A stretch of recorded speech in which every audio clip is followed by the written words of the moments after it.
पहला क्वेश्चन है ये आपका, निम्नलिखित में से अनुसंधान किस रूप में वर्गीकृत किया जा सकता है? तो इसको ऑप्शन देखिए आप, आधारभूत, प्रयुक्त, क्रियात्मक अनुसंधान के रूप में। उसके बाद नीचे दे रखा है आपका मात्रात्मक, गुणात्मक अनुसंधान। बिल्कुल, आंसर सभी मैसेज कीजिए।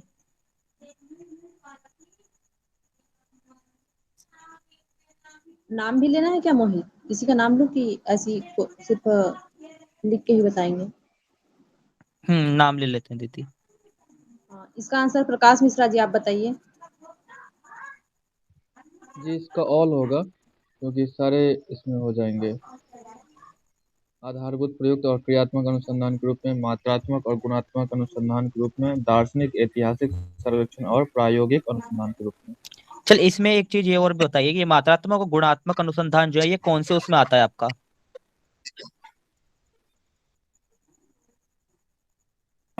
तर्क के आधार पर, अकॉर्डिंग टू लॉजिक। नहीं, लॉजिक के आधार पे नहीं आता ये। ये मात्रात्मक, गुणात्मक। प्रोसेस के आधार पे आता है ना, बिल्कुल प्रोसेस ठीक के भैया, आधार ये पे। प्रोसेस के आधार पे आता है।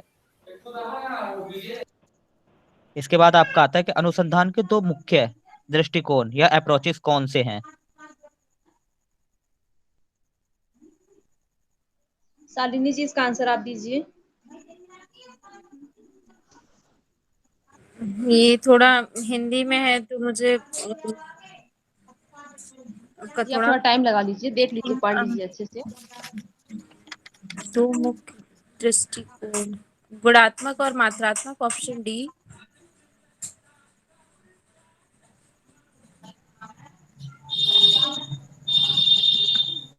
ऑप्शन बिल्कुल, इसका यही आंसर है। जी जी, जिन्होंने भी डी दिया है वो सही है, और जो अदर आंसर दे रहे हैं वो थोड़ा चेक कर लीजिए। इसके बाद ये आपका नीचे आपका 40 क्वेश्चन कि एक शोधकर्ता यह जानता है कि कैसे चर तत्व बच्चे की वर्तनी मतलब यहाँ पे आपका स्पेलिंग लर्निंग एबिलिटीज को प्रभावित करते हैं। इसके लिए उसे एक प्रयोग को मतलब एक डिजाइन को उसको बनाना है। तो उस इस जानकारी को ध्यान में रखते हुए निम्नलिखित में से कौन से शोध का हम उद्देश्य माना जाएगा? ये कौन से शोध का उद्देश्य माना जाएगा इसमें? इसका आंसर जयसूरी देंगे आप।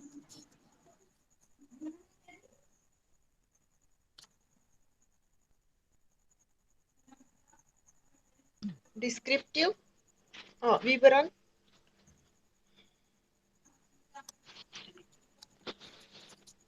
हाँ, देखो इसके ऑप्शंस मैं आपको जी बता नहीं, देता हूँ आपके किस किस तरह से हैं। इसका ए होगा ना, व्याख्या करना, कि हम किस तरह से व्याख्या कर रहे हैं। बिल्कुल। हाँ, इससे ही ना होगा, उसकी क्षमता बढ़ेगी। हाँ, चलो। व्याख्या ही आएगा इसका। उनका भी सही है डिस्क्रिप्टिव। आगे चलिए। तो गुणात्मक अनुसंधान का अर्थ क्या है?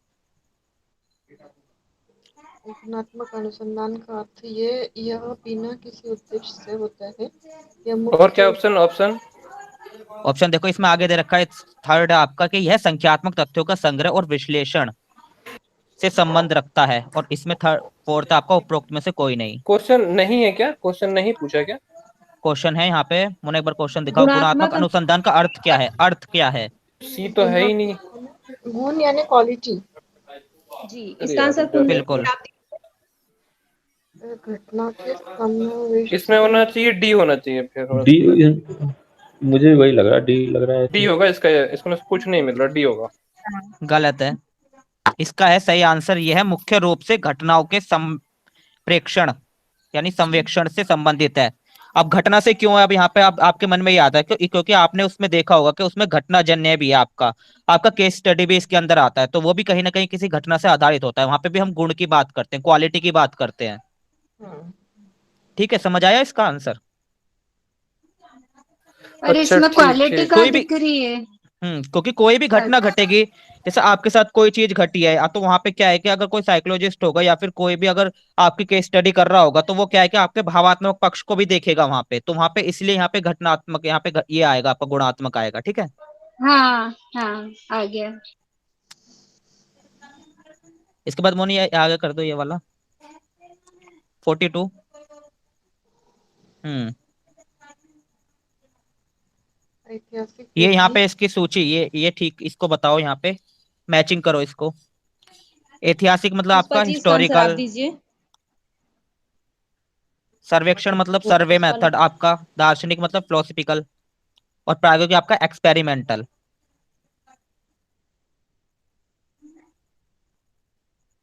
एक्सपेरिमेंटल है ना, वर्तन डी का 3 है, ए का 1 ही है। जयश्री मैम आप अपना माइक ऑफ कर लीजिए। जी पुष्पा जी आप इसका आंसर दीजिए, माइक अनम्यूट कीजिए आप।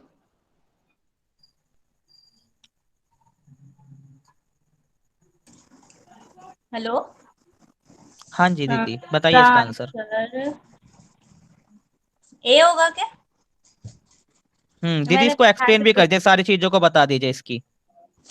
ऐतिहासिक विधि है तो इसमें अतीत की घटना आएंगी, क्योंकि उसमें ऐतिहासिक में तो पहले जो घटना घट चुकी है वही आएंगी। सेकेंड है सर्वेक्षण विधि, इसमें थर्ड आएगा वर्तमान में जो होता है, जो हो चुका है उसमें सर्वेक्षण विधि आएगी कि हम उसका सर्वे वगैरह कर रहे हैं। दार्शनिक विधि में आपका आएगा सेकेंड, जिसमें दृष्टि है, मतलब हम जिसको देख के हम, जैसे दार्शनिक विधि दृष्टि से है, इसको मैं एक्सप्लेन नहीं कर पा रही। प्रायोगिक विधि में आ जाएगा आपका फोर्थ, भविष्य की जो क्रियाएं हैं, जो हम भविष्य में क्रियाएं करेंगे उसमें आ जाएगा। बिल्कुल सही दीदी। इसके बाद नेक्स्ट क्वेश्चन कर दो मोना। निम्नलिखित में से किस प्रकार के अनुसंधान में एक पद्धतों, अब ये मेरे को कोई बताओ कि पद्धतों का मतलब यहाँ पे क्या है। डाटा होता है इसका मतलब। डाटा होता है ना, बिल्कुल, डाटा। Data data. मतलब हाँ डाटा होता है इसका मतलब। पद्धतों से तथ्यों और कारणों को जानने के लिए निष्पक्षता की विशेष रूप से आवश्यकता होती है किसमें। इसका समझ आंसर आया संतोषी क्वेश्चन जी या फिर आप इसको मैं देंगी। बताऊं। मात्रात्मक मात्रात्मक में मयंक होगा ये। भैया जब बोला जाएगा तभी आप प्लीज अनम्यूट कीजिएगा। इसको देखो मैं बताता हूँ कि इसमें बताया, इसमें ये कह रहा है कि मतलब कि ये सबसे ज्यादा इंपॉर्टेंट किस में होता है, डाटा कलेक्शन जो आप करते हो वो सबसे ज्यादा किस में काम आता है आपके। ये मात्रात्मक में होगा ना। हाँ दीदी। जी बिल्कुल सही आपका आंसर। आगे चलो मोना। 44 यहाँ पे, निम्नलिखित में से किस अनुसंधान को विकास अनुसंधान की श्रेणी में रखा गया है, यानी आपका विकास अनुसंधान मतलब डेवलपमेंट वाला आपका। हाँ, इसका आंसर मयंक भैया आप दीजिए। रुको दीदी, थोड़ा कुकर बज रहा है, मैं थोड़ा दूर चला जाऊँ यहाँ से। ये वाला क्वेश्चन पूछ लो ना किसी से, मैं बता रहा हूँ नेक्स्ट क्वेश्चन।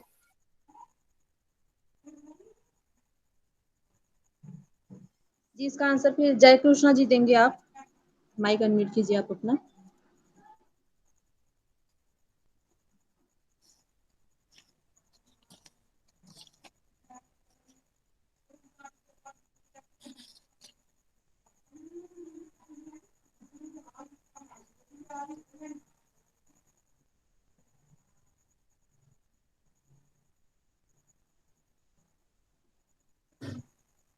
कीजिए और लोग आंसर जी कीजिए। जी आंसर कीजिए सभी लोग, अभी तक किसी के आंसर सही नहीं आए हैं। आप लोग देखिए थोड़ा इसको और। 44 नंबर का क्वेश्चन है मोहित। 44।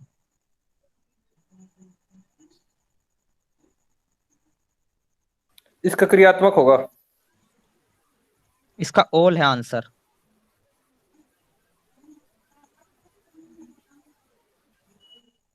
इसका आंसर ओल है। मोहित थोड़ा सा एक्सप्लेन कर देना भाई, ये दार्शनिक अनुसंधान ये विकासात्मक कैसे होगा देखो थोड़ा। दार्शनिक अनुसंधान यानी आपके जहाँ पे दर्शन और ग्रंथों की बात आ जाए, कोई से कोई कॉन्सेप्ट की बात आ जाए वहां पे, तो कॉन्सेप्ट से भी हमारा क्या होता है कि हमारा ना विकास होता है, डेवलपमेंट होता है वहां पर भी।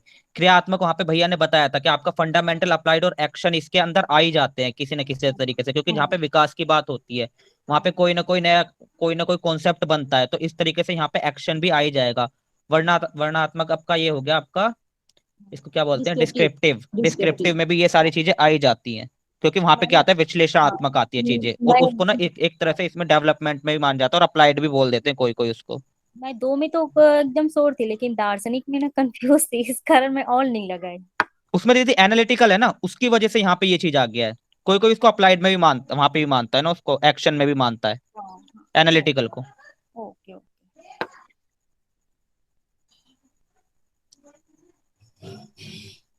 नेक्स्ट क्वेश्चन है आपका, मनोविज्ञान और शिक्षा के क्षेत्र में जो आपका एक्सपेरिमेंटल रिसर्च होती है वो किस रूप में होती है, किस रूप में उसको परिभाषित किया जाता है? मीनाक्षी, इसका आंसर आप देंगी? दी मैं या जस्ट उद्दीपन जुड़ी का हुई तो मतलब मुझे क्या है? क्वेश्चन नहीं पता, कौन सा क्वेश्चन की बात कर रहे हैं? 45। उद्दीपन प्रतिक्रिया का इंग्लिश क्या है मोहित? रिस्पॉन्स, बताना। स्टिमुलस रिस्पॉन्स हाँ रिसर्च। हाँ इसका मुझे लग रहा है सेकंड दीदी, एनालिटिकल रिसर्च लग रहा है, एक्सपेरिमेंटल का शायद। नहीं, गलत है वो जी, तो आंसर फिर सही आ फर्स्ट रहे होना हैं। चाहिए, ये फर्स्ट जी होना जी, चाहिए। आंसर देखो मैं इसको इंग्लिश में बोल देता हूँ एक बार। In psychological and education experimental research is also termed as, ठीक है, इसके इसके नीचे ऑप्शन दे रखे हैं या आपके, स्टिमुलेट रिस्पॉन्स रिसर्च बोलते हैं इसको, या फिर एनालिटिकल रिसर्च बोलते हैं, हिस्टोरिकल बोलते हैं, या पोस्ट फैक्टो रिसर्च बोलते हैं।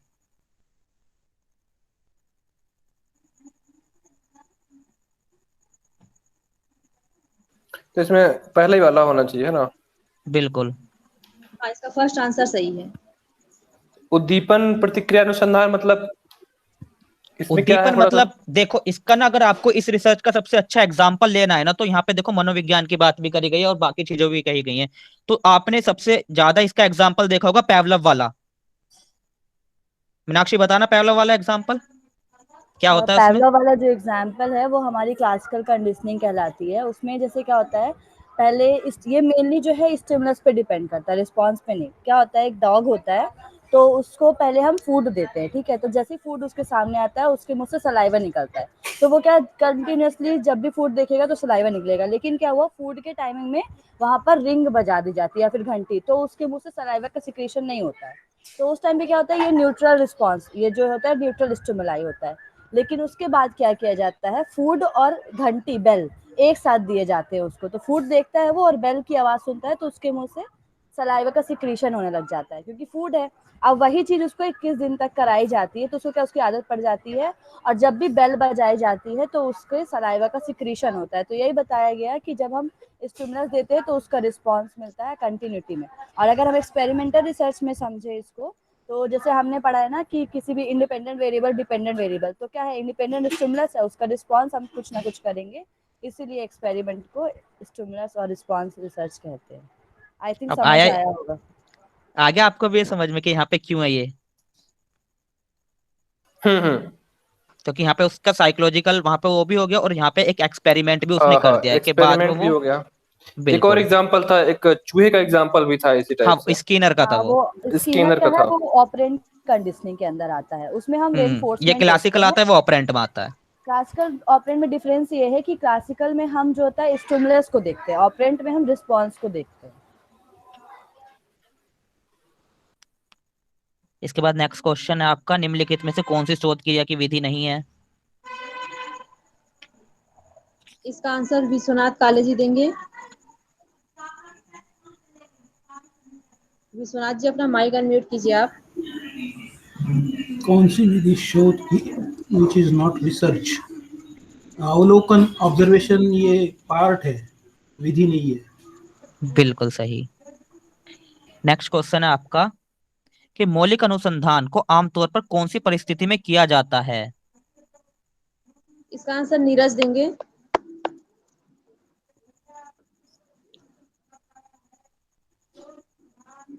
नीरज है ना, एमडीवाई के नाम से? नहीं, शायद पूजा है, शायद वो पूजा मिश्रा जी है। तो हाँ पूजा जी, क्या आप हो दीजिए। गया? हाँ जी जी, 47 का आंसर दीजिए पूजा जी। ओ जी, मर गई। देखती हूँ, एक सेकेंड, शायद ही दे पाऊँ मैं आंसर। 47 क्या है भाई क्वेश्चन? मौलिक अनुसंधान को आमतौर है।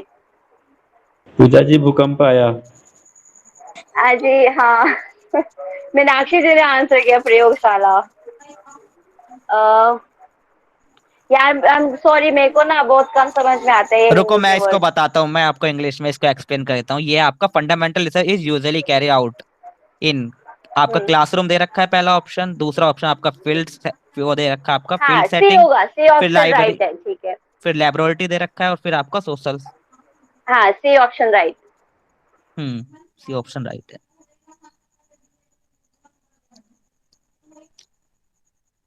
नेक्स्ट क्वेश्चन है, निम्नलिखित में से शोध द्वारा किस प्रकार मौजूदा परिस्थिति में सुधार पर ध्यान केंद्रित किया जाता है? इसका आंसर राधिका दी आप देंगी? जी जी मैम, एक मिनट। लिखित में मौजूदा परिस्थितियों में सुधार पर ध्यान। मौजूदा परिस्थिति है तो एक्शन होगा, जी बिल्कुल दीदी, यही है ना? होगा इसका, बिल्कुल। इसके बाद है आपका नेक्स्ट क्वेश्चन, निम्नलिखित में से किस अनुसंधान में अतीत के अध्ययन के माध्यम से नए तथ्यों की खोज की जाती है? इसका आंसर स्मिता जी देंगी?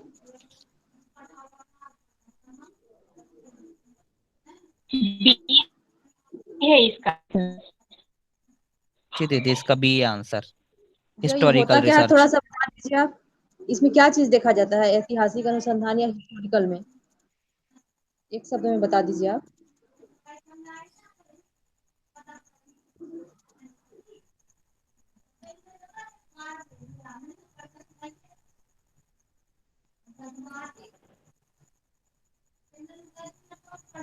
अतीत की घटनाओं का अवलोकन करते हैं ना। अच्छा भैया, इसका यूज हम आपके टाइम पे किस तरह से करते हैं, मतलब क्या होता है, मतलब किस लिए होती है रिसर्च, करते क्यों है इसको, हिस्टोरिकल रिसर्च को हम, पर्पस क्या होता है इसका? मैं बताऊं ये? हाँ दीदी बताइए आप। मतलब ये रहता है कि उस जमाने में बहुत सारे ऐसे समस्या रहते हैं जो आज की समस्या से मिला जुला रहता है, तो उनके जो समाधान है, उन्हीं ने जो रिसर्च करके जो समाधान निकाले हैं, उसके आधार पर हम अभी प्रेजेंट में उस समस्या का समाधान निकाल सकते हैं, उसको देख के। अच्छा, इसका कोई एग्जांपल और दो दीदी। मैं एग्जांपल दूं, एक एग्जांपल, जैसे अपन अपने योगा से अगर लें तो जो दंड होती है, हमने इतिहास में पढ़ा, उसको किससे होता था पहले? केले की नाल से होता था ना, केले वाला जो भाग होता है मुलायम करके। केले का बेंट, यस, वो हाँ, सॉफ्ट केले का वाला पेड़। भाग फिर वो जब, यूज करते हाँ, हैं। तो वो ऐतिहासिक हो गया, फिर हमने उसको मॉडर्न में से अप्लाई किया, तो फिर वो एक ट्यूब की तरह हो गया। तो इस तरह देखो से हम इसका, उसको देखते। नहीं देखो इसका मैं सबसे अच्छा एग्जांपल क्या है, हमारे सिलेबस के अंदर ही इसका सबसे अच्छा एग्जांपल है भगवत गीता। उस समय वो अर्जुन के काम आई थी वहां पे, और आज भी ना अपनी समस्याओं के लिए हम उस पे कहीं ना कहीं उस पे विश्वास कर सकते हैं, और कहीं ना कहीं वो हमारी समस्याओं का समाधान निकाल देती है। ऐतिहासिक के उसमें इसको रख सकते हैं। और हेरिडिटरी जैसे डिसीजेज जो होते हैं ना, तो उसमें भी हिस्ट्री लिया जाता है कि पहले तो मोहनजोदड़ो में वो था। शहर का स्थापना किया गया था। हम्म, देखते हैं इससे आगे क्या है। अच्छा, जो मैंने बोला वो इससे मेल नहीं खाता क्या? नहीं, इससे मेल नहीं खाता देखा जाए तो, लेकिन इसका भगवत गीता इसका एग्जाम्पल बताई सबसे थी। अच्छा एग्जाम्पल, सबसे अच्छा एग्जाम्पल है भगवत गीता इसका। अरे तो भाई, एक एग्जांपल पकड़ के कैसे बैठ जाए? दूसरा नहीं नहीं, एग्जांपल जो मैं बोल रहा दूसरा हूँ वो किससे सही खाने एग्जाम्पल, बात मिलता? है। दूसरा ये एग्जाम्पल देखो। एक मिनट, हेरिडिटरी डिसीजेज जो होते हैं ना, आनुवंशिक रोग, तो उसमें भी हम्म, हिस्ट्री लिया जाता है। ये मोहनजोदड़ो में जो बिल्डिंग व्यवस्था था, उधर जो शहर की स्थापना की गई थी, उससे भी हम हाँ ये वो देख सकते हैं ना। बिल्कुल, आर्किटेक्चर्स के उसमें वो काम आती हैं काफी चीजें। यस। हाँ, अभी के प्रेजेंट के टाइम में उसी हिसाब से हम शहर बसा सकते हैं। बिल्कुल। इसका नेक्स्ट क्वेश्चन देखो आप, वैज्ञानिक विधि का उपयोग किस संदर्भ में किया जाता है? इसमें सबसे सुटेबल होगा वो लगाना। जी कुंदन भाई आप बताइए इसका आंसर। देखिए, पहला ऑप्शन अगर पहले हम देखा है तो केवल शारीरिक विज्ञान एवं रसायन केवल लगा हुआ है, तो इसलिए हम नहीं ले सकते हैं उसको। केवल नहीं होता तो हो सकता था। केवल सेकंड वाले में भी है, केवल सामाजिक विज्ञान, ये भी नहीं हो सकता। इसमें कह रहा है शारीरिक और सामाजिक विज्ञान दोनों पे हो सकता है, अपने बहुत शरीर बढ़िया। पे भी। हाँ, तो इसलिए मुझे सही लग रहा है, ये दोनों तरीके से देख बिल्कुल, सकते हैं वो अपने केवल सही की सामाजिक वजह पकड़ा से ही सही। वो दोनों ऑप्शन गलत हो गए वहां पे। गलत हो गए, यहाँ पे केवल है इसीलिए। हाँ ये। हम्म। हम थैंक यू कुंदन नेक्स्ट, भैया, अच्छा बताया आप। देखो thank you next question ma'am. क्या है, निम्नलिखित में से कौन से शब्द क्रियात्मक अनुसंधान को चिन्हित करते हैं? इसका आंसर मिनी जी देंगी?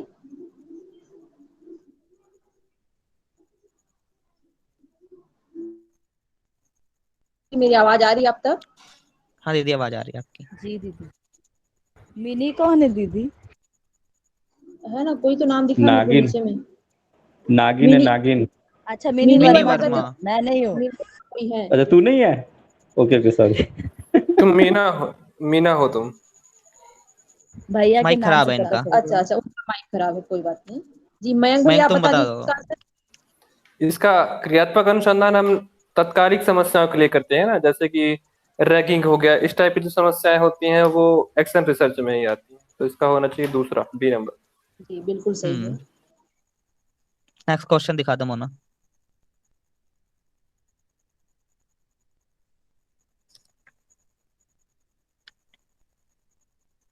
ये देखो यहाँ पे आपका बता रखा है कि ये प्राकृतिक। पहले वाले का इंग्लिश में बता देंगे नाम 51 का। 51 का भैया इसमें देखो सिंपल चीजें पूछ रखे कि क्रियात्मक अनुसंधान यानी एक्शन रिसर्च के अंदर आप क्या देखते हो, क्या आपको कौन सा चिन्ह देखते हो जिससे आप इसका तुरंत वो लगा लेते हो कि कौन सी रिसर्च चाहिए। तो उसके लिए आप इमीडिएट प्रॉब्लम का जो सॉल्यूशन होता है ना वो देखते हो, वो आपका एक्शन रिसर्च बता देती है। ठीक है भैया। अनुप्रयुक्त अनुसंधान ये क्या है? हाँ ये ये अनुप्रयुक्त अनुदैर्घ्य, ये नहीं समझ में आया। ये इसका मेरे को भी नहीं पता कि ये क्या है। अनुदैर्ध्य जो होता है वो लॉन्गिट्यूडनल होता है। हाँ ये तो लॉन्गिट्यूडल होता है, ये पहले और वाले का इस मेरे को नहीं पता इसका क्या मतलब और होता है हिंदी में। अनुप्रयुक्त का होना चाहिए ये ये उसके ऐसे ही अपोजिट रहेगा। उसके अपोजिट रहेगा। ऐसे ही बना दिया गया है क्या इसको? ये मैंने पढ़ा नहीं सिर्फ है अभी वर्ड्स तक। ऐसे ही रख दिए यहाँ पे। जी।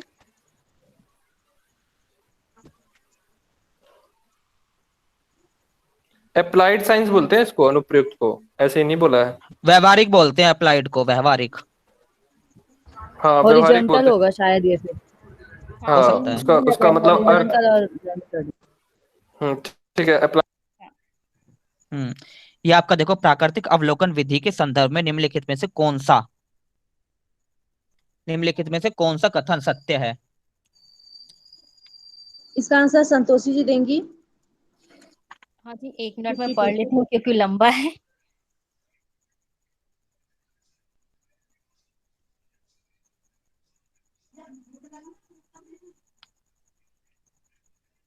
इसका ऑप्शन सी होगा जी। बिल्कुल दीदी सही आंसर है आपका। इसको एक बार ट्रांसलेट कर देंगे। प्राकृतिक अवलोकन मतलब? प्राकृतिक अवलोकन मतलब आपका नेचर ऑब्जर्वेशन जो हाँ, बिल्कुल। नेचर को ऑब्जर्व करना, देखना। देखो मैं इसको क्वेश्चन को पढ़ देता हूँ इंग्लिश नेचुरल में। Observation. In the method of natural. Natural, हाँ ओके नेचुरलिस्टिक ओके। ऑब्जर्वेशन। ठीक है समझ आया वो कौन सा है वो जी अवलोकन नेचुरलिस्टिक। हाँ हाँ आ गया। नेक्स्ट क्वेश्चन है आपका कि निम्नलिखित में से कौन सा व्याख्यात्मक अनुसंधान का एक रूप है जिसमें अनुसंधानकर्ता का कार्य एक सैद्धांतिक प्रतिरूप मतलब आपका थ्योरेटिकल मॉडल पे बेस्ड होता है को विकसित करना, या फिर यह तय करना होता है कि व्यवहारिक रूप से आंकड़े इस प्रतिरूप में कैसे प्रयुक्त रहते हैं। इसका आंसर शालिनी जी आप दीजिए। आई थिंक इसका, एक सेकेंड, थ्योरेटिकल मॉडल,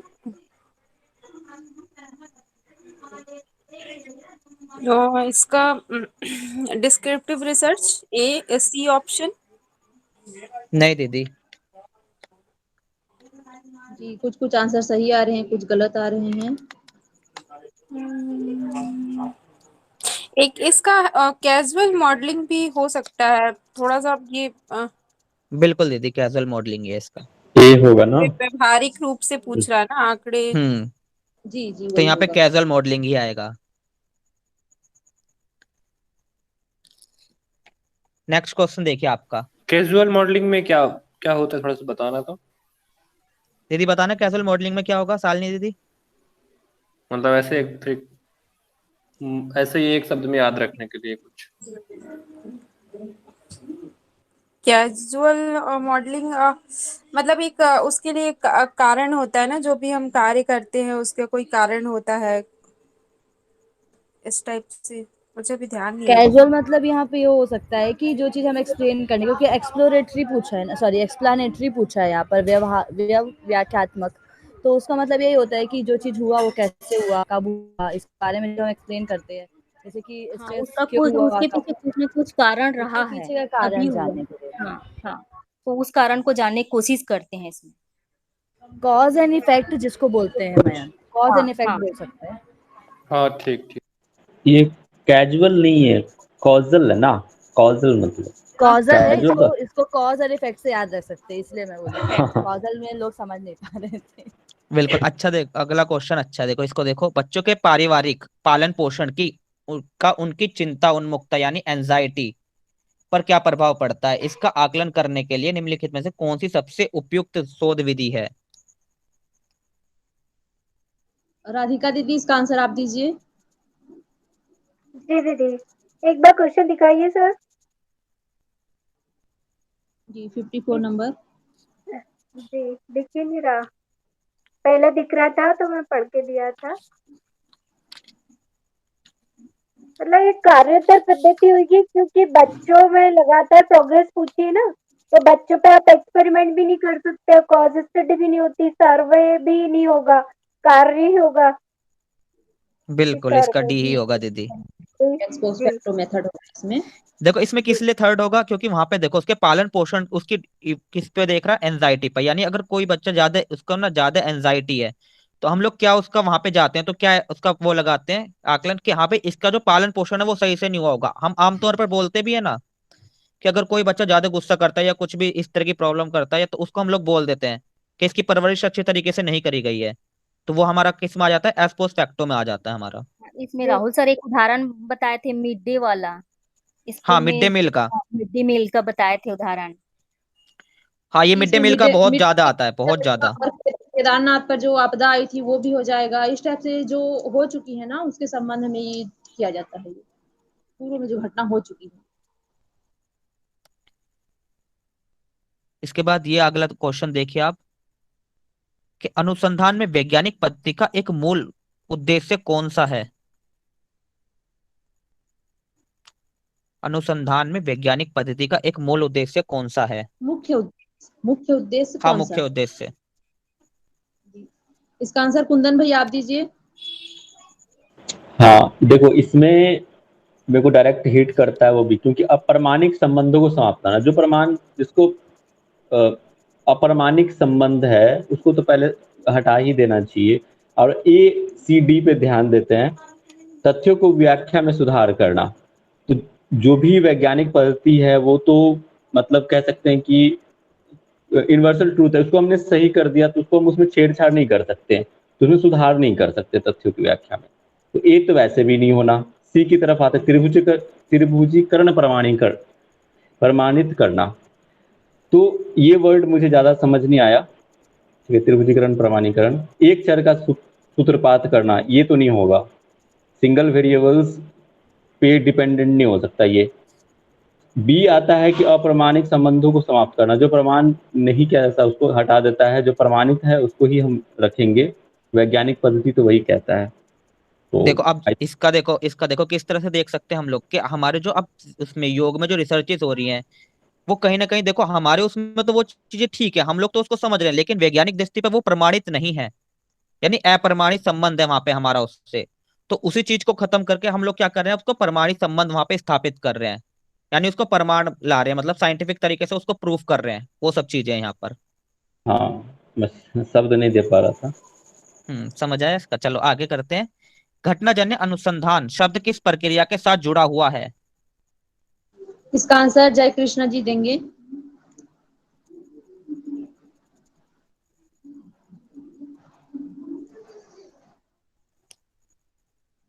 जी अभी तक आंसर सही नहीं आए हैं, तो देखिए थोड़ा इसको। जी जयकृष्णा जी के पास मेरी आवाज नहीं आ रही है क्या। तो दीदी बी होगा।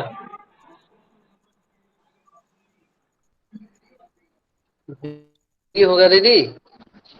जी बी बोले क्या आप।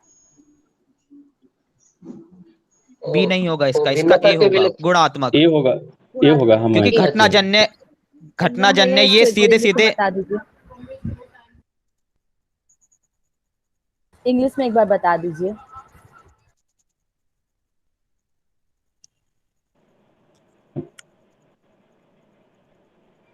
कुछ कह रहे हैं मीनाक्षी? हाँ भैया मैं भैया ये वो बोल कह रही रही हैं हूँ आपसे कि कि थोड़ा इंग्लिश में इसको इसको एक्सप्लेन कर ट्रांसलेट कर दीजिए। दीजिए। घटना जन अनुसंधान मतलब और वो घटना जन्य अनुसंधान शब्द किस प्रक्रिया के साथ, जो घटना मतलब कह सकते मतलब देखो इसका मैं इवेंट एग्जांपल देता इवेंट हूँ कि कोई घटना अगर घट चुकी है तो उसके बाद जो हम उसके जो करते हैं, उस पर जो रिसर्च करते हैं, उसके बारे में जो जानते हैं, वो किस में आता है? वो अच्छा गुणात्मक में एक्सपोस्ट आता है। फैक्टर, हाँ। एक्सपोस्ट नहीं, फैक्टर बोल एस्पोस्ट रहे हैं। फैक्टो नहीं बोलते हम इसको। नहीं हम नहीं, देखेंगे वो ना तो घटनोत्तर जब, हो गया ना, बिल्कुल। एक्सपोस्ट फैक्टर तो घटनोत्तर हो गया वो तो।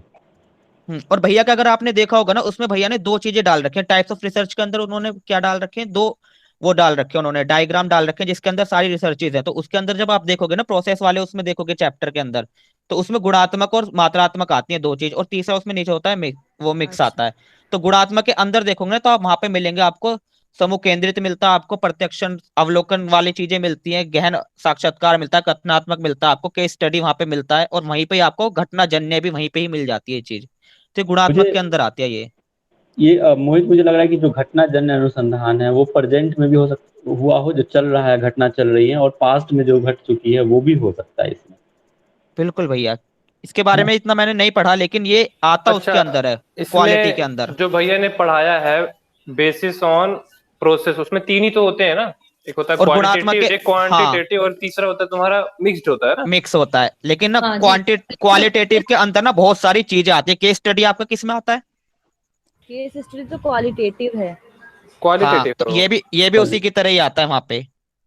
उसमें काफी चीजें दी हुई हैं उसमें, अच्छा एक बार यहाँ पर देखना ये आप उसको। हो सकता है शायद कि जो चीज हो रही है उसके बारे में हम कैसे जानेंगे, तो क्वालिटी के थ्रू।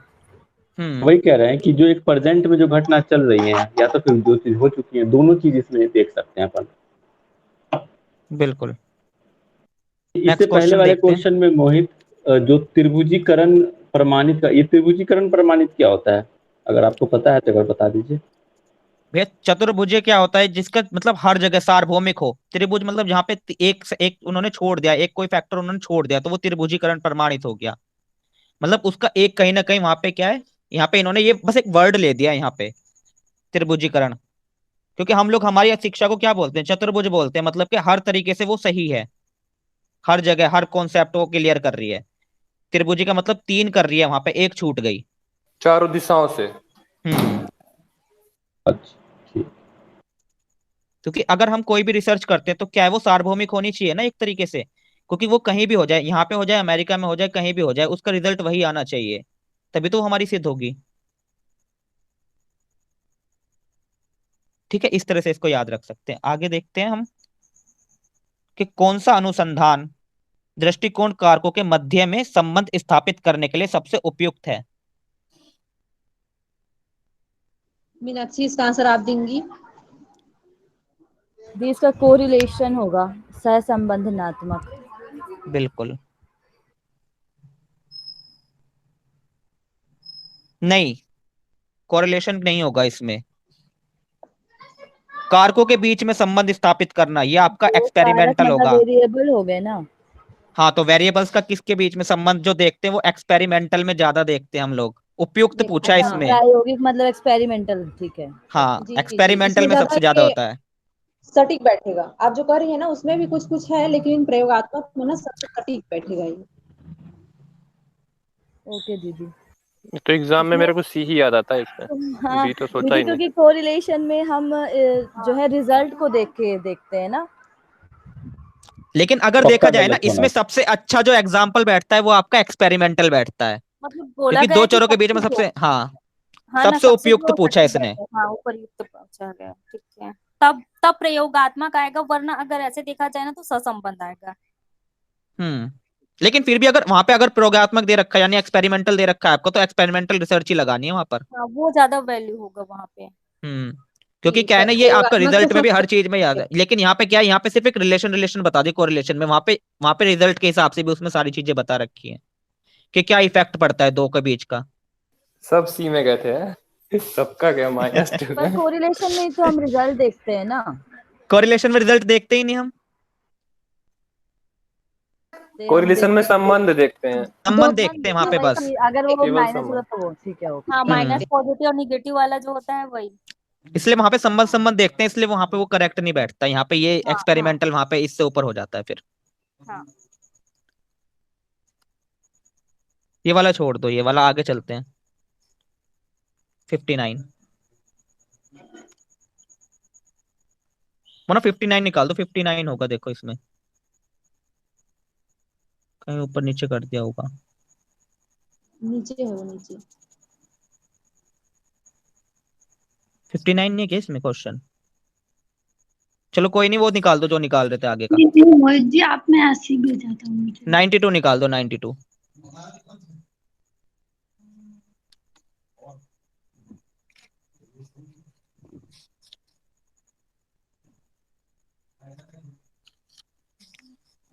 यहाँ पर देखो 92 में क्या बोल रहा है कि वैज्ञानिक विधि की विशेषताओं को अनिवार्य रूप से किस में शामिल किया जाता है। अनिवार्य रूप से किस में शामिल किया जाता है वैज्ञानिक विधि की विशेषताओं को? इसमें देखिए कि केवल प्रयोगशाला के प्रयोग में, यहाँ पे आपका बोल रहे हैं कि ऑब्जर्वेशन में, विश्लेषण विश्लेषण तैयार करने में, या उपयुक्त सभी। प्रकाश मिश्रा जी आप आंसर दीजिए इसका। जी सभी के आंसर धड़ल्ले से इसमें गलत आ रहे हैं, आप लोग चेक कीजिए एक बार। अभी तक किसी के भी आंसर सही नहीं आए हैं। प्रकाश मिश्रा जी माइक अनम्यूट कीजिए आप। इसका ए ऑप्शन होगा।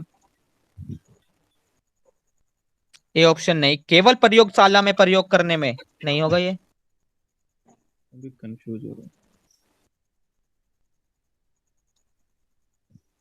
इसका जो सटीक आंसर बैठता है वो आपका बी बैठता है, ऑब्जर्वेशन में।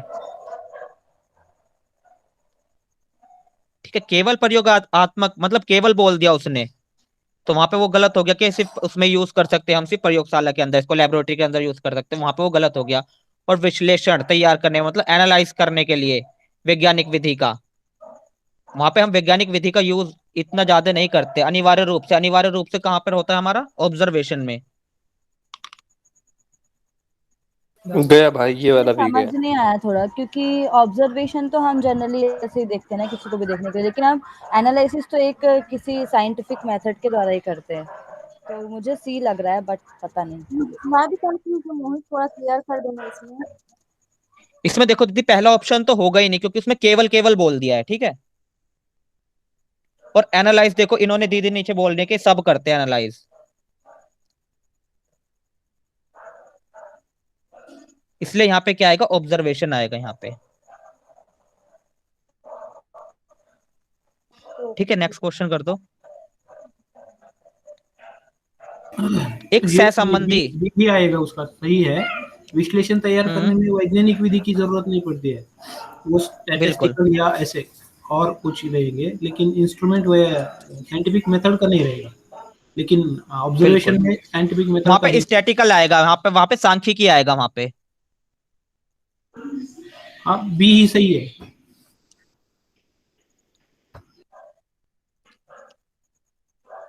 नाइन्टी थ्री देखिए, एक सहसंबंधी अध्ययन क्या निर्धारित करता है?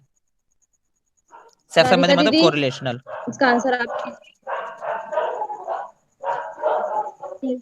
इसमें कारण और प्रभाव होगा दीदी।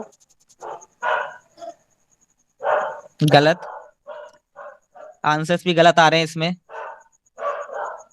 कारण और प्रभाव ही होगा ना सर। कोरिलेशन में हम क्या देखते हैं, ये देखिए, उसमें हम प्रभाव देखते हैं या फिर उनके बीच में संबंध देखते हैं, यहीं से आपका आंसर निकल जाएगा। दो घटनाओं के बीच संबंध। बिल्कुल, दो घटनाओं के बीच। अब दो घटनाएं कैसे, बताओ दीदी, राधिका दीदी आप ही।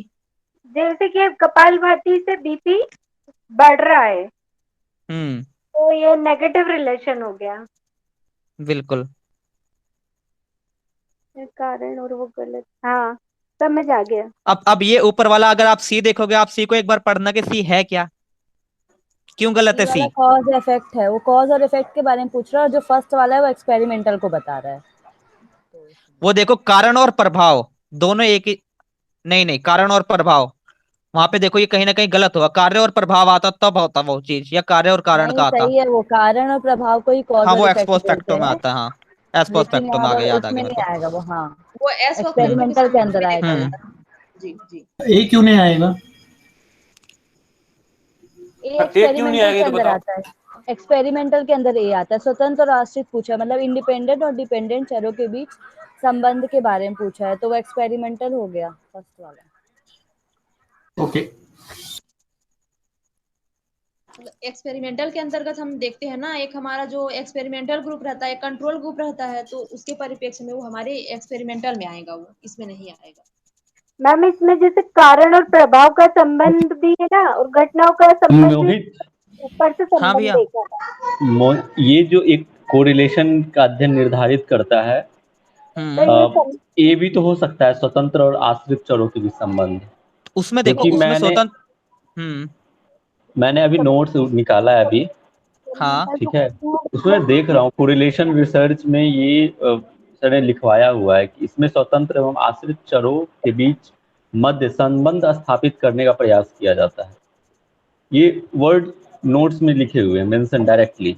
मैंने जैसे भैया बट अगर हम डेफिनेशन पे जाएंगे ना भाई, तो इसका देखिए हम क्या करते हैं एक्सपेरिमेंटल में, एक हमारे पास डिपेंडेंट वेरिएबल होता है, एक इंडिपेंडेंट वेरिएबल होता है, तो एक का एक पे इफेक्ट देखते हैं हम, इसीलिए ये ज्यादा सटीक जो है वो आपका एक्सपेरिमेंटल पे जाएगा। मेनली एक्सपेरिमेंटल में दो चीज ही मेन है, एक आपका कंट्रोल और एक्सपेरिमेंटल ग्रुप, और दूसरा आपका इंडिपेंडेंट और डिपेंडेंट। तो पहला वाला तो नहीं होगा इसका आंसर, और जो नहीं, थर्ड वाला है वो अगर नोट्स है तो उसमें एग्जांपल क्या है कोरिलेशन का, उससे क्लियर हो जाएगा और ज्यादा। कोरिलेशन का एग्जांपल जैसे कि कपालभाति एवं हाई बीपी का जो दिया गया था अभी, राधिका मैम जो कह रही थी, पॉजिटिव कोरिलेशन, नेगेटिव कोरिलेशन, इस तरह का। और एक लाइन उसमें डायरेक्ट सर ने लिखा हुआ है कि इसमें स्वतंत्र एवं आश्रित चरों के मध्य संबंध स्थापित करने का प्रयास किया जाता है। कुंदन भैया, इसमें ना हम रिजल्ट को नहीं देखते। एक दिन भैया ने इस चीज को क्लियर भी किया था कि प्रयोगात्मक रिजल्ट देखते हैं, लेकिन इसमें हम रिजल्ट को मायने नहीं रखते, हमारा संबंध क्या है वो देखते हैं। और अगर आप स्वतंत्र और आश्रित पे चले जाओगे ना, तो फिर वो हमारा रिजल्ट आ जाएगा उसमें। तो मैंने कि इसको पूजा मैडम को अच्छे से समझाए थे, उसी दिन उनका बहुत सारा कंफ्यूजन था इसीलिए, तो पूजा मैडम को बहुत उदाहरण दे दे के समझाए थे इसको। और कुंदन भैया या फिर मैंगो, ये दोनों में से एक को बोले थे कि आप उसका ये देख रहे हो फिर रिजल्ट देख रहे हो करके, याद है भैया आपको? भैया ने एक इसका लड़ाई वाला भी दिया था, दो घटनाएं हो रही, लड़ाई वाला भी दिया था। हाँ, वो लड़ाई का मैंने दिया था एग्जांपल। तो वहां पे वो घटनाएं हो रही हैं। हाँ। तो वो लड़ाई वाले में मैं किसी और में चीज में दिया था, आई थिंक किसी में दिया था, लेकिन इसमें भी, हाँ, इसमें भी वो काम करता है। जी मोहित, नेक्स्ट क्वेश्चन करते हैं, टाइम निकल रहा है। ठीक है, ठीक है, ठीक है। नेक्स्ट क्वेश्चन करते हैं आपका 94। निम्न में से किसको गुणात्मक अनुसंधान का विशेष गुण माना जाता है? कुंदन भाई आप दीजिए इसका आंसर। इंडक्टिव को इंग्लिश में क्या बोलते हैं? डिडक्टिव और इंडक्टिव था ना, वो किसका टाइप था? ये मतलब होता है आगमन होता है, हाँ, और आपका ना ये निगमन होता है आपका डिडक्टिव, ठीक है।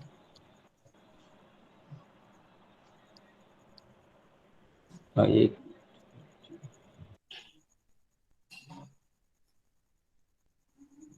बी होगा,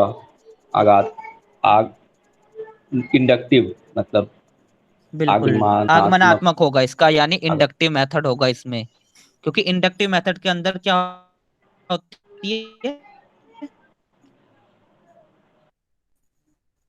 क्वालिटी ज्यादा है। जो भी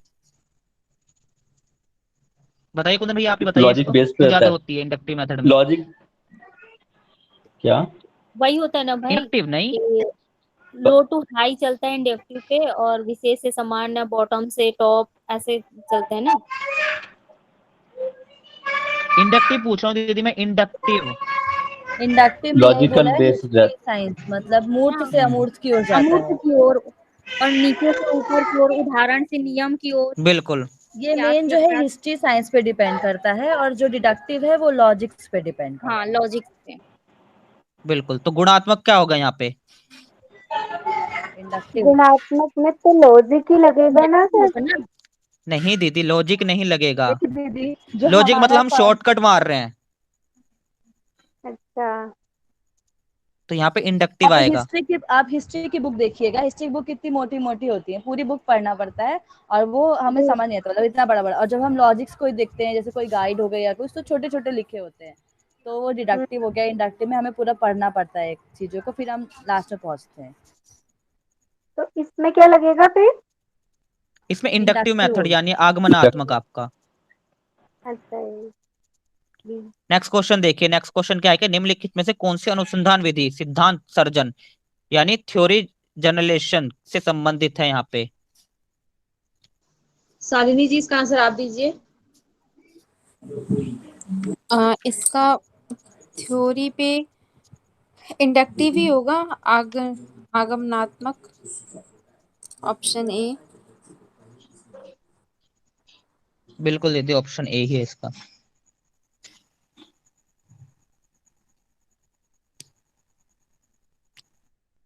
इसके बाद आपका 96 देखिए, इसमें क्या है कि निम्नलिखित में से कौन सा अनुसंधान सिद्धांत के परीक्षण से संबंधित है? परीक्षण से संबंधित है। तो यहाँ देखो, आगमनात्मक, निगमनात्मक, दोनों प्रेरक और निगमनात्मक, और उपयुक्त में से कोई नहीं।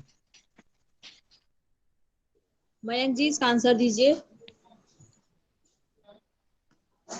कौन दीदी? मैं? बाकी हाँ लोग भी भाई दो तुम। आंसर। अनुसंधान सिद्धांत का परीक्षण, तो इसमें क्वांटिटी आएगी। क्वांटिटी आपका निगमनात्मक होना चाहिए, डिडक्टिव मेथड। बिल्कुल जी बिल्कुल सही है। बिल्कुल डिडक्टिव आएगा इसका।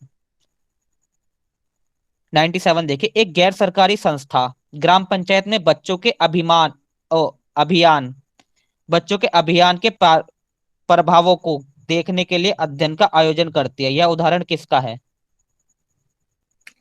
स्मिता जी इसका आंसर दीजिए आप। सी होगा उत्तर अनुसंधान। एक बार फिर से पढ़ता हूं मैं इसको, देखो एक बार फिर से। एक गैर सरकारी संस्था ग्राम पंचायत में बच्चों के अभियान के प्रभाव को देखने के लिए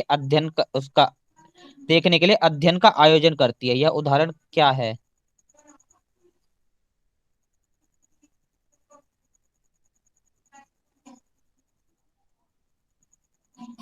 सर सी होगा ना इसका। तो कुछ कुछ के आंसर सही आ रहे हैं, नहीं कुछ के दीदी, गलत आ रहे एस्पोस्ट हैं। फैक्टो कैसे हो जाएगा उसका? तो फिर एस्पोस्ट फैक्टो नहीं होगा इसका, आएगा आपका फील्ड एक्सपेरिमेंट होगा बी ये होगा आपका। इसका, बी बी होगा। क्षेत्र प्रयोग। एक्सपोस्ट फैक्टो बताओ कोई क्या होता है और क्यों नहीं होगा यहाँ पे? क्योंकि उसमें जो घटना घट गई होती है उसका हम जांच करते हैं, तो पहले से हो गया है। तो ये अभियान हो गया है ना, बच्चों के अभियान अभियान के प्रभाव देख रहे हैं ना। वो होता है ना, घटना आयोजन घट तो करती आयोजन है, बोल रहे हैं यहाँ कर पर क्या करती है, मतलब हो रहा कर है? रही है अभी। कर रही है, इसमें हुआ थोड़ी है वो चीज अभी। अभी वो तो बिल्कुल, चल रहा है प्रोसेस हमारा। आयोजन करती है। तो यह उदाहरण आपका फील्ड एक्सपेरिमेंट का होगा। ये क्षेत्र फील्ड होगा ना, क्षेत्र से ही तो समझ आ हाँ रहा है। दीदी, क्षेत्र प्रयोग होगा ये। हाँ। टाइम हो गया, आज इतना ही करते हैं। किसी को अगर कुछ पूछना है इसमें तो पूछ लो, बहुत लोग हैं जो बता देंगे अभी सारी चीजें। अगर किसी का कुछ ये टॉपिक रह रहा तक हो या कर किसी लीजिए, करना है तो। का कोई टॉपिक छूट गया हो या फिर किसी को कोई किसी टॉपिक में अगर नहीं समझ में आ रहा हो। इससे पहले वाला पेज दिखा सकते हैं, उसमें ऊपर से तीसरा तीसरा क्वेश्चन था। इससे पहला वाला पेज दिखा देना मुन्ना।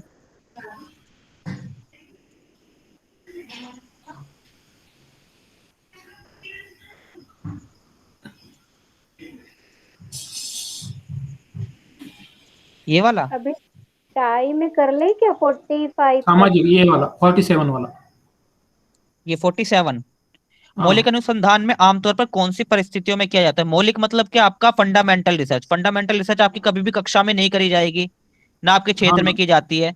मौलिक जो होती है आपकी, जो सबसे पहले होती है, वो आपकी किसमें होती है? आपकी प्रयोगशाला में, लेबोरेटरी में करते हैं हम लोग।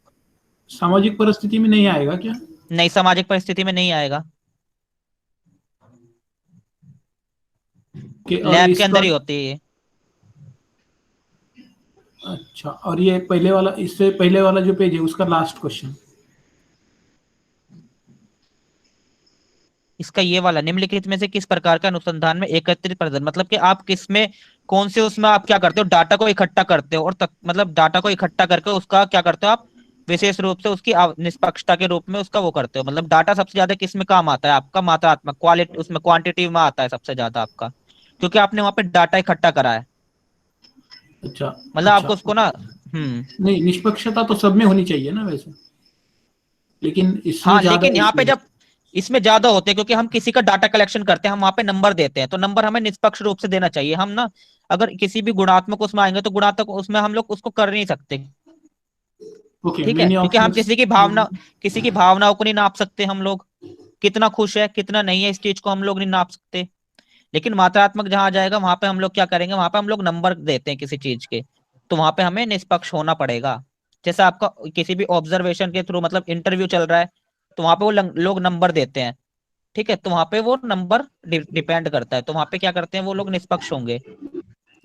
Okay, okay. जी, उसमें क्या है, हमारे अगर नंबर रहेंगे तो हम उसके हिसाब से हम डिसाइड कर पाएंगे ना कि ये फर्स्ट है, सेकंड है, थर्ड है, रैंक है करके, लेकिन हम गुण देख के कैसे उसका डिसाइड करें कि रैंक उनको कैसे देंगे हम।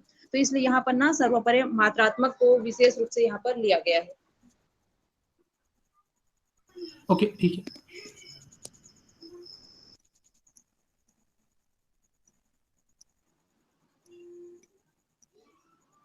जी पूजा जी, रिकॉर्डिंग ऑफ कर लीजिए।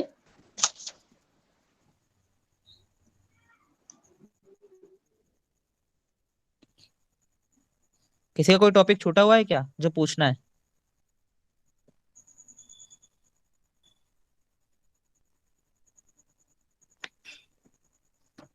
Thank you Mohit, Kamla di, thank you भैया जी, फॉर सभी की ब्यूटीफुल क्वारीज खत्म सेशन। हो गई।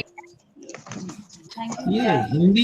हिंदी वर्ड और उसके इंग्लिश वर्ड ऐसे कुछ ये नहीं रहते, उसका कुछ ऐसे साथ में दोनों होने क्या हो भैया? चाहिए। क्या टेबल वगैरह ऐसे कुछ भी सर आप ये ना उसके लिए हमें ना बिल्कुल लेट पता टेंशन चला था ये इसका, आप टेंशन तो मत नेक्स्ट लीजिए, जब टाइम हम जब लोग होगा ना तो हम लोग ना दोनों को ही आपको करके देंगे, अगली बार जब हम करेंगे ना तो दोनों को करके देंगे आपको, हिंदी और नहीं इंग्लिश में दोनों में।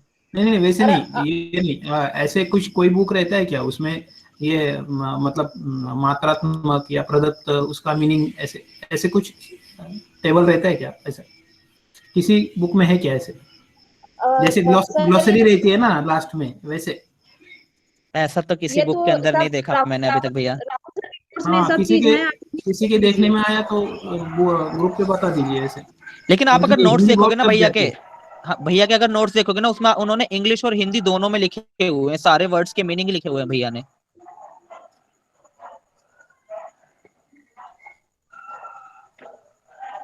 आप भैया के किसी भी टॉपिक को उठा के देख लेना, उसमें अगर वर्ड दे रखा है इंग्लिश में तो उसका हिंदी मीनिंग भी दे ही रखा होगा जरूर।